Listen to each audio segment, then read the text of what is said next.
Phone tapping అంశంపై SIT chief సజ్జనార్కు ప్రశ్నల వర్షం కురిపించారు మాజీ మంత్రి హరీష్ రావు. ఫోన్ ట్యాపింగ్ అంశాన్ని న్యాయస్థానం పరిశీలించి నిర్ణయం తీసుకోకముందే అధికారికంగా నేరంగా పరిగణించలేమని, అది చట్ట విరుద్ధమని తెలిపారు.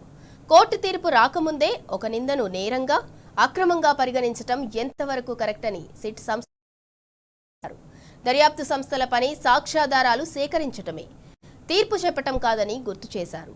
దర్యాప్తు దశలో అక్రమ ఫోన్ ట్యాపింగ్ పదజాలం వాడటం చట్టబద్ధమేనా అంటూ ప్రశ్నించారు.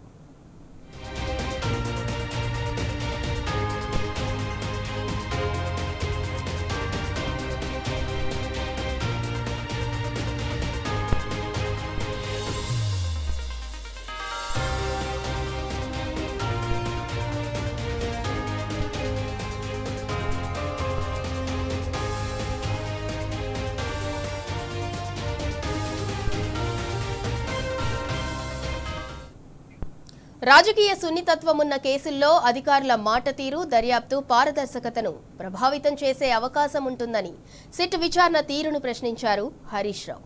ప్రజాస్వామ్య సంస్థల విశ్వసనీయత దర్యాప్తు నిష్పాక్షికంగా జరగటమే కాకుండా అది నిష్పాక్షికంగా జరుగుతున్నట్లు ప్రజలకు కనిపించడం కూడా అంతే ముఖ్యమని తెలిపారు. దర్యాప్తు ప్రారంభ దశలోనే అక్రమ ఫోన్ ట్యాపింగ్ లాంటి పదజాలం వాడటంతో దర్యాప్తు ఒకవైపుకే మొగ్గు చూపుతోందని అభిప్రాయం ప్రజల్లో కలిగే రాజ్యాంగబద్ధమైన పదవుల్లో ఉన్న వ్యక్తులను లేదా గతంలో ఉన్నవారిని వారి హోదాకు తగినట్లుగా గౌరవించడం పరిపాలనాపరమైన సాంప్రదాయమని గుర్తు చేశారు. చట్టం తన పని తాను చేసుకుపోవాలి, కానీ అది నిర్ణీత పరిధుల లోపల ఎటువంటి పక్షపాతం లేకుండా జరగాలని హరీష్ రావు కోరారు.